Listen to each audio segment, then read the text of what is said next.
দাড়ি যারে আল্লাহ দিছে ওর দোয়া করা উচিত, আল্লাহ একটা পাকে কিনা, কেননা পাকলেই গুটি লাল, পাকলেই গুটি, বলবেন গুটি লাল কি করা, কেননা আল্লাহ নিজে বলতেছে ইন্নাল্লাহা লা ইস্তাহি বি শাইবাতিন, ওইখানে লেখা নাই পুরা দাড়ি পাকতে হবে, একটা পাকলেও। ইব্রাহিম আলাইহিস সালামের একটা পাকছিল, সারা আলাইহিস সালাম বলতেছে ইব্রাহিম এটা আবার কি, মা হাযিহিল বিয়াদ, এই সাদা এটা আবার কি, উঠায় ফেলা। তো বোর কথায় উঠাইতে গেছিলেন, হাত বাড়াইছেন, আল্লাহ উপর থেকে আওয়াজ দিছে খলিল হাত নামান। কয় কেন? এটা সাদা না, এটা সম্মানের সিল,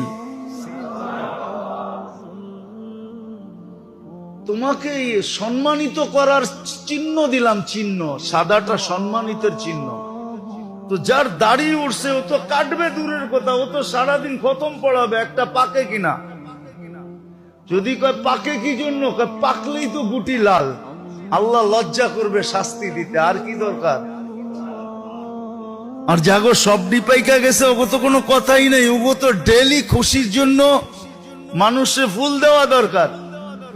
আরে তুই ফুল দেস কেন ডেলি সকালে উঠা, আরে দাড়ি পাকছে ফুল দিমু না তো কি দিমু, আল্লাহ লজ্জা পাবে, লজ্জা। তো দাড়ি দেখে তো জান্নাতে চলে যাবে কসম।